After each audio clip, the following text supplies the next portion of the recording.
একদা রাত্রে হযরত খাদিজা রাদিয়াল্লাহু তাআলা আনহা একটি খুবই আশ্চর্য রকমের স্বপ্ন দেখলেন। তিনি দেখলেন নির্মল আকাশে পূর্ণিমার চন্দ্রমুখ উজ্জ্বল করে হাসতেছে, আর সেই হাসিতে সারা জগৎ যেন উদ্ভাসিত হয়ে গিয়েছে। সহসাই আকাশ থেকে সেই চন্দ্রটি ধীরে ধীরে জমিনে চলে আসলো এবং হযরত খাদিজা রাদিয়াল্লাহু তাআলা আনহার বুকে আশ্রয় গ্রহণ করল। চন্দ্রের সুবিমল আলোতে হযরত খাদিজা রাদিয়াল্লাহু তাআলা আনহার সমস্ত শরীর যেন আলোকিত হয়ে গেল। তিনি সেই চন্দ্রটিকে নিজের বক্ষের সাথে চেপে ধরে পরম শান্তি অনুভব করলেন। তারপর আচমকাই তার ঘুম ভেঙে গেল। এমন অস্বাভাবিক স্বপ্ন দেখে হযরত খাদিজা রাদিয়াল্লাহু তাআলা আনহা এর তাৎপর্য সম্পর্কে খুবই চিন্তা করতে লাগলেন। তবে স্বপ্নের অর্থ তিনি উদ্ঘাটন করতে না পারলেও তার মনে এই স্বপ্ন নিয়ে এমন ধারণা জন্মালো যে অবশ্যই এটি একটি অত্যন্ত গুরুত্বপূর্ণ স্বপ্ন হবে, কোনো বাজে স্বপ্ন হতে পারে না। অতএব পরের দিন সকালে নিজের পিতৃব্য পুত্র বিজ্ঞ ধর্মীয় পণ্ডিত ওয়ারাকা ইবনে নাউফেলের কাছে তিনি হাজির হয়ে গেলেন এবং ওয়ারাকা বিন নাউফেলের কাছে সেই অস্বাভাবিক স্বপ্নটির কথা তিনি বর্ণনা করলেন এবং তিনি বলতে লাগলেন, ভাইজান, অনুগ্রহ করে বলুন এর অর্থ কি হতে পারে। ওয়ারাকা বিন নাউফেল ওই অপূর্ব স্বপ্নটির কথা শ্রবণ করে বলতে লাগলো, বোন, তুমি অত্যন্ত ভাগ্যবতী বলে মনে হচ্ছে, কারণ তুমি যে স্বপ্ন দেখেছ তার অর্থ অত্যন্ত গুরুত্বপূর্ণ। কারণ আমি তাওরাত ও ইনজিল কিতাব পাঠ করে যে তথ্য ও উপাত্ত পেয়েছি তাতে পরিষ্কার বোঝা যাচ্ছে যে দুনিয়াতে আখিরে নবী সাল্লাল্লাহু আলাইহি ওয়াসাল্লামের আবির্ভাব ঘটে গিয়েছে।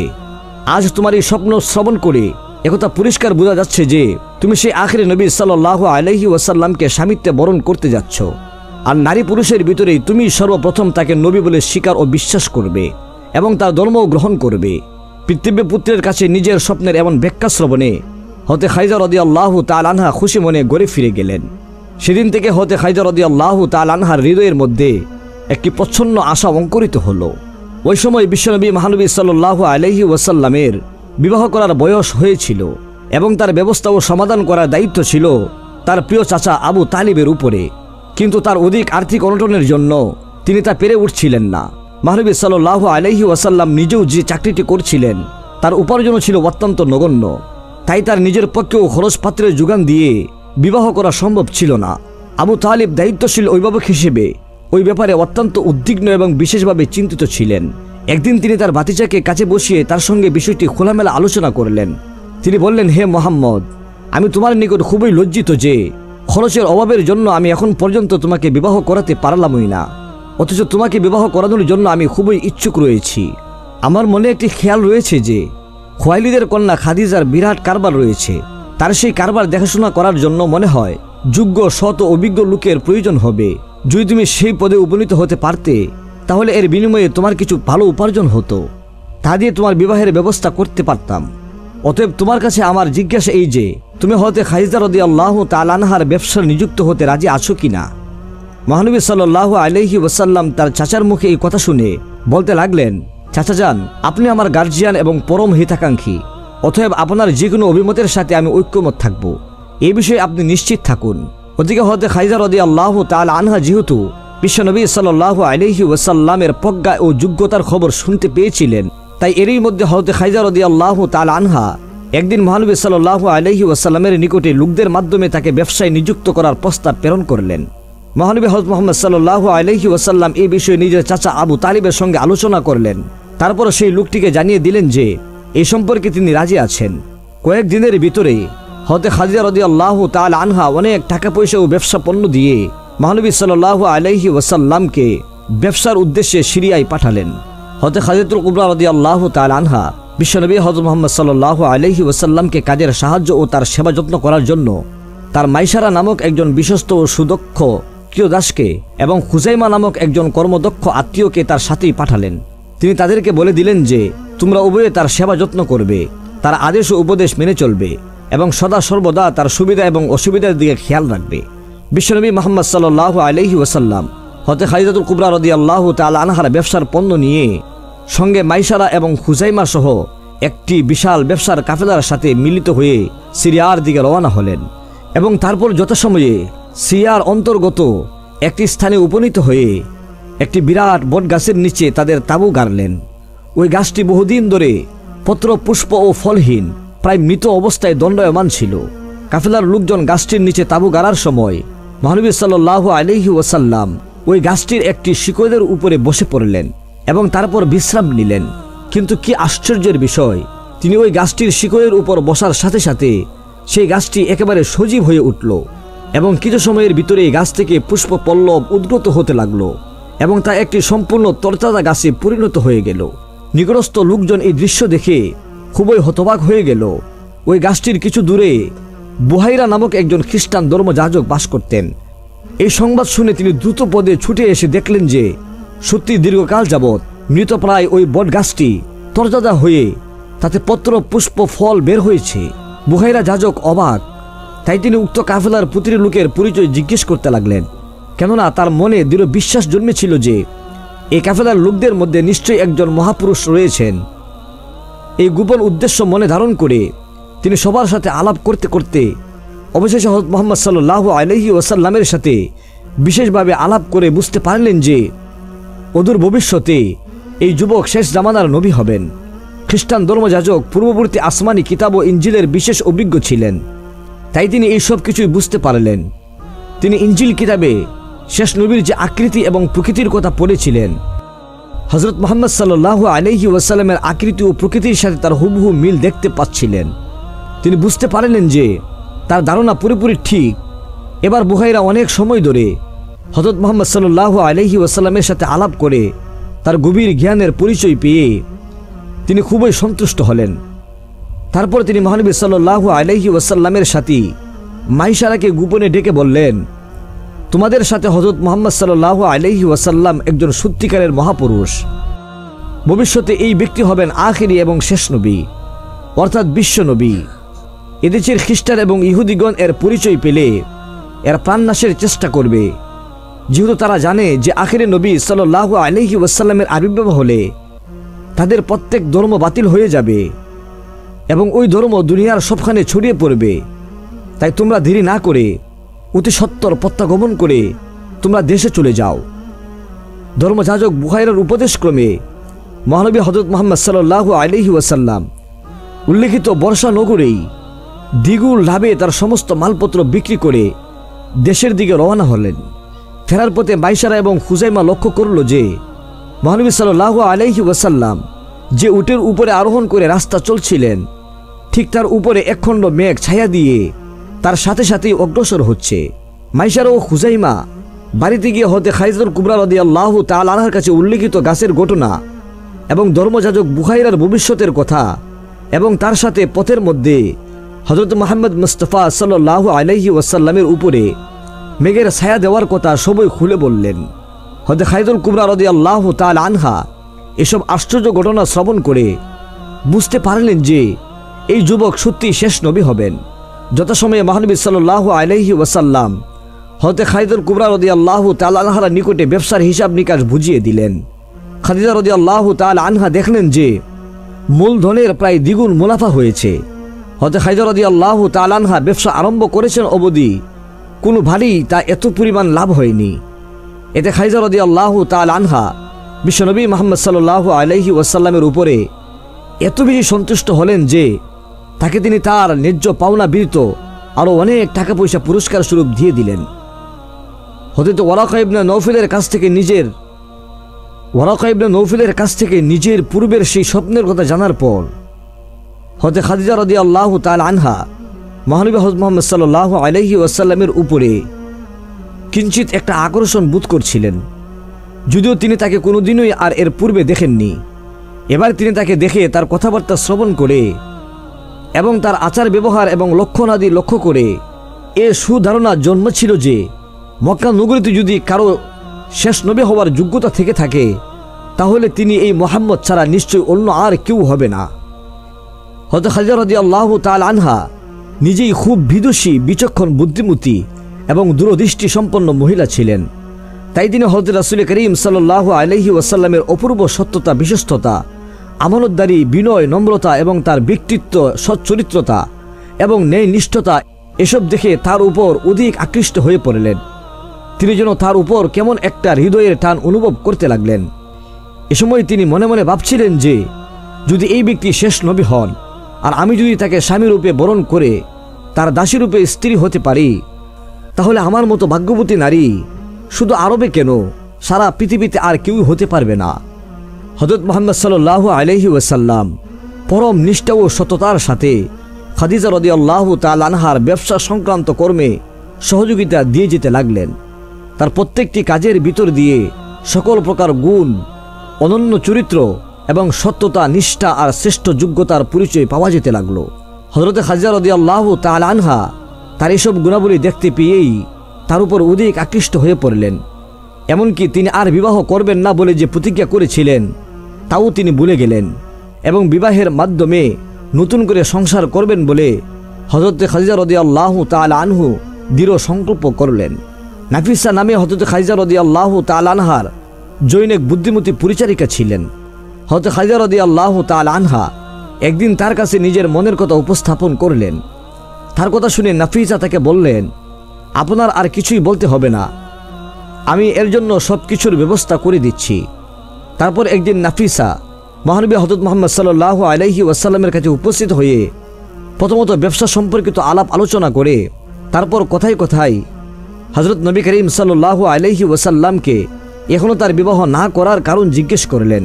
এবং নাফিসা বললেন, আপনার বয়স তো অনেক হয়েছে, এখন তো বিবাহের বয়স, এখন আপনি কেন বিবাহ করছেন না? নাফিসার কথা শুনে বিশ্বনবী সাল্লাল্লাহু আলাইহি ওয়াসাল্লাম বললেন, আপনি অবশ্যই আমার আর্থিকের বিষয়ে অবগত আছেন, আপনাকে আর নতুন করে জানানোর কিছুই নেই।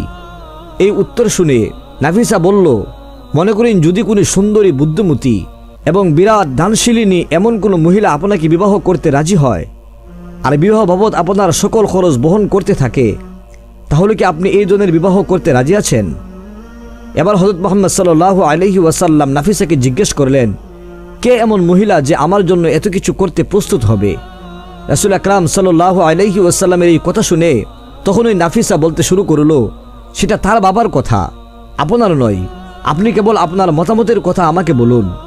তখন বিশ্বনবী সাল্লাল্লাহু আলাইহি ওয়াসাল্লাম বলতে লাগলেন, এমন মহিলার পরিচয়টা জানতে পারি কি? এবার নাফিসা বলতে লাগলো, মনে করুন যদি সেই মহিলা খুয়াইলিদের কন্যা হযরত খাদিজা রাদিয়াল্লাহু তাআলা আনহা হয়, তাহলে আপনি কি রাজি আছেন? এবার বিশ্বনবী হযরত মুহাম্মদ সাল্লাল্লাহু আলাইহি ওয়াসাল্লাম বললেন, এটা তো আমার জন্য পরম সৌভাগ্যের কথা, তবে এই ব্যাপারে আমার চূড়ান্ত মতামত নির্ভর করে আমার চাচা আবু তালিবের উপর, যেহেতু তিনি আমার মুরব্বী, তাই এই বিষয়ে তার সাথে একটু পরামর্শ এবং আলাপ আলোচনা করে নিতে হবে। নাফিসা বলল, হ্যাঁ তা তো অবশ্যই, তা তো করাই উচিত, তবে ব্যাপারটি আপনার নিজের হওয়াতে আপনার চাচার সাথে এই বিষয়ে আলোচনা করতে আপনার কিছুটা সংকোচবোধ হতে পারে। আপনাকে সে ব্যাপারে অসুবিধায় না ফেলে সেবার আমি নিজেই নিলাম, আমি আপনার চাচার সাথে এই সম্পর্কে কথা বলবো। তখন হযরত রাসূল আকরাম সাল্লাল্লাহু আলাইহি ওয়াসাল্লাম বললেন, তাহলে তো ভালোই হয়। তারপর নাফিসা হযরত খাদিজা রাদিয়াল্লাহু তাআলা আনহার কাছে গিয়ে নিজের সাফল্যের খবর জানিয়ে সমস্ত কথা অনুরূপ তার নিকট বর্ণনা করলেন। তিনি শুনে অত্যন্ত খুশি হলেন। তারপর নাফিসা হযরত খাদিজা রাদিয়াল্লাহু তাআলা আনহার অনুমতিক্রমে আবু তালিবের কাছে উপস্থিত হয়ে তাকে বলতে লাগলো, আপনার ভাতিজা হযরত মুহাম্মদ সাল্লাল্লাহু আলাইহি ওয়াসাল্লামের সাথে হযরত খাদিজা রাদিয়াল্লাহু তাআলা আনহার বিবাহ হতে পারে কি? এ সম্পর্কে আপনার মতামত প্রকাশ করুন। এবার আবু তালিব তার গরিব ভাতিজার বিবাহের ব্যাপারে নিজেই উদ্গ্রীব এবং চেষ্টায় ছিলেন, কিন্তু খাদিজার মতো এত বড় ধনী ব্যক্তি এবং বিদুষী মহিলা যে তার অভাবগ্রস্ত ভাতিজার সাথে বিবাহ রাজি হবেন সেটা তিনি ভাবতেও পারেননি। এরূপ ঘটনা সাধিত হলে তা যে ভাতিজা মুহাম্মদের জন্য খুবই সৌভাগ্যের ব্যাপার হবে, এটা তিনি ভালো করেই জানতেন। তবু আবু তালিব নাফিসার কাছে নিজের মনের কথা মোটামুটি প্রকাশ করে এমন জবাব দিলেন যে, ভাতিজা মুহাম্মদের সাথে আলোচনা করে তার মতামত না জেনে আমি তো চূড়ান্ত কথা বলতে পারি না, তবে আমি আমার ব্যক্তিগত মতামত হলো এটা খুবই ভালো প্রস্তাব। এবার নাফিসা বলল, আশা করি তিনি এই ব্যাপারে রাজি হবেন, তবে আপনি তার সাথে পরামর্শ এবং আলাপ আলোচনা করে এই প্রস্তাবটি ভালো মনে করলে আপনি পাত্রের পক্ষ থেকে প্রস্তাবটি পাত্রীপক্ষের মুরব্বীদের কাছে উপস্থাপন করবেন, যেহেতু পাত্রপক্ষের তরফ থেকে প্রস্তাব উপস্থাপন করার নিয়ম রয়েছে। এই কথা বলে তখন নাফিসা তার কাছ থেকে বিদায় নিল। এরপর আবু তালিব বিশ্বনবী মুহাম্মদ সাল্লাল্লাহু আলাইহি ওয়াসাল্লামের সাথে এই বিষয়ে কথাবার্তা বলে সেও সিদ্ধান্ত গ্রহণ করলেন। তারপর আবু তালিব হযরত খাদিজা কুবরা রাদিয়াল্লাহু তাআলা আনহার পক্ষীয় আমর ইবনে আসাদ এবং ওরাকা ইবনে নৌফেলের কাছে হাজির হয়ে প্রস্তাবটি পেশ করলেন। তারা এই প্রস্তাবের কথা শুনে সানন্দে সাধুবাদী জানালেন। আবু তালিব নিজেই খাদিজা রাদিয়াল্লাহু তাআলা আনহুর পক্ষীয় ওই দুই ব্যক্তির সাথে বিবাহের সকল শর্তাদি এবং দিন তারিখ নির্দিষ্ট করে ফেললেন। এ সময় বিশ্বনবী মুহাম্মদ সাল্লাল্লাহু আলাইহি ওয়াসাল্লামের বয়স ছিল মাত্র 25 বছর এবং হযরত খাদিজা রাদিয়াল্লাহু তাআলা আনহার বয়স ছিল 40 বছর। পাত্র ও পাত্রীর এই বয়স সম্পর্কে আবু তালিব যে চিন্তা করেননি তা নয়, কিন্তু হযরত খাদিজা রাদিয়াল্লাহু তাআলা আনহার মতো সর্বগুণে সম্পন্ন এবং সুন্দরী ও দানশীল এরকম মেয়ে আর পাওয়া যাবে না। তাই বিবাহের বেলায় এরকম সামান্য একটি কারণ মোটেই ধরার বিষয় নয়। মহাবিজ্ঞ আবু তালেব তা ভালো করেই জানতেন। বিবাহের তারিখ ঠিক হয়েছিল 10 রবিউল আউয়াল। নির্ধারিত সময়ে বিশ্বনবী সাল্লাল্লাহু আলাইহি ওয়াসাল্লামের পক্ষ থেকে আবু তালিব এবং হযরত আমির হামজা এবং হযরত আব্বাস রাদিয়াল্লাহু তাআলা আনহুম, আরও কতিপয় গণ্যমান্য ব্যক্তি এবং আত্মীয় স্বজন, আর হযরত খাদিজাতুল কুবরা রাদিয়াল্লাহু তাআলা আনহার পক্ষ থেকে তার চাচা আমর ইবনে আসাদ এবং তার ভাই ওয়ারাকা ইবনে নৌফেল এবং আরও কিছু সংখ্যক গণ্যমান্য লোক ও আত্মীয় স্বজন হযরত খাদিজা রাদিয়াল্লাহু তাআলা আনহার বাড়িতে হাজির হন এবং তার বাড়িতেই বিবাহ সম্পন্ন করে দেন। বিবাহ অনুষ্ঠানে বিশ্বনবী মুহাম্মদ সাল্লাল্লাহু আলাইহি ওয়াসাল্লামের চাচা এবং অভিভাবক আবু তালিব উঠে দাঁড়িয়ে একটি সংক্ষিপ্ত ভাষণ দেন। তিনি উপস্থিত ব্যক্তিদেরকে লক্ষ্য করে বলেন, সকল প্রশংসা সেই মহান আল্লাহ রাব্বুল আলামিনের, যিনি আমাদের মহামান্য নবী হযরত ইব্রাহিম আলাইহিস সালামের বংশে জন্মগ্রহণ করার সৌভাগ্য দান করেছেন, আর কাবাগর রক্ষণাবেক্ষণের সৌভাগ্য দান করেছেন এবং সম্মানিত করেছেন। তারপর আমি আপনাদেরকে বলতে চাই যে আমার বাতিজা হযরত মুহাম্মদ সাল্লাল্লাহু আলাইহি ওয়াসাল্লাম অর্থের দিক দিয়ে নিঃস্ব হলেও সে সর্বগুণে গুণান্বিত একজন যুবক। তখন আবু তালেব আরও বলেন, একথা আমি খুব গর্বের সাথে উচ্চারণ করছি। আমার দৃঢ় বিশ্বাস যে আরবের প্রতিটি লোকই আমার কথা সমর্থন করবে। আর আমার বধূমাতা খাদিজা রাদিয়াল্লাহু তাআলা আনহা পরম সুন্দরী, যথেষ্ট বিদুষী এবং অতুলনীয়, এবং তিনি অনেক ধনসম্পদের মালিক হয়েও যে আমার নিরক্ষর ও নিঃস্ব ভাতিজা হযরত মুহাম্মদ সাল্লাল্লাহু আলাইহি ওয়াসাল্লামকে স্বামী হিসেবে বরণ করতে রাজি হয়েছেন, তাই তার সূক্ষ্ম জ্ঞান ও বিচক্ষণতার পরিচয় পাওয়া যাচ্ছে। সে বুদ্ধিমান মহিলার পরিচয় বহন করে আমাদের প্রশংসাই করেছেন। সর্বশেষে আমি সর্বান্তকরণে এই সদ্য শুভ নব দাম্পত্য ও পারিবারিক জীবনে স্থায়ী সুখ শান্তি কামনা করেই আমার বক্তব্য শেষ করছি। আবু তালিব এই বলে ভাষণ প্রদান করেন। তারপর হযরত খাদিজা রাদিয়াল্লাহু তাআলা আনহার পক্ষ থেকে পিতৃব্য পুত্র ওয়ারাকা ইবনে নৌফেল দাঁড়িয়ে উপস্থিত জনতাকে লক্ষ্য করে তিনিও একটি ভাষণ প্রদান করলেন। তিনি বললেন, অনেক প্রশংসা সেই আল্লাহর, যিনি আমাদেরকে সমগ্র আরবের মধ্যে শ্রেষ্ঠ সন্তানদের অধিকারী করেছেন। বংশ গৌরবে হযরত মুহাম্মদ সাল্লাল্লাহু আলাইহি ওয়াসাল্লাম, খাদিজা রাদিয়াল্লাহু তাআলা আনহা কেউ কারো চেয়ে কম নয়। তাদের উভয়ের পূর্বপুরুষ কয়েক ধাপ এগিয়ে একই ব্যক্তি ছিলেন। আজ আবার দুটি বংশের মধ্যে নতুন সম্পর্ক গড়ে উঠল।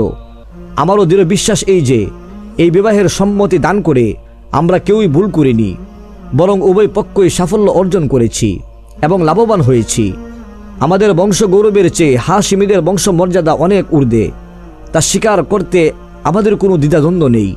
সেই হিসেবে খাদিজা রাদিয়াল্লাহু তাআলা আনহা মহানবী সাল্লাল্লাহু আলাইহি ওয়াসাল্লামকে স্বামীরূপে বরণ করে আমাদের যে সম্মান বৃদ্ধি করেছেন, শুধু তাই নয়, বরং সে অত্যন্ত বুদ্ধিমত্তার পরিচয় দিয়েছে। কেননা হযরত মুহাম্মদ মুস্তাফা সাল্লাল্লাহু আলাইহি ওয়াসাল্লামের মতো জ্ঞানী, সচ্চরিত্র এবং সত্যবাদী যুবক সারা আরবে যে আর দ্বিতীয় কেউ নেই, তা আরবের প্রতিটা লোকই এক বাক্যে স্বীকার করবে।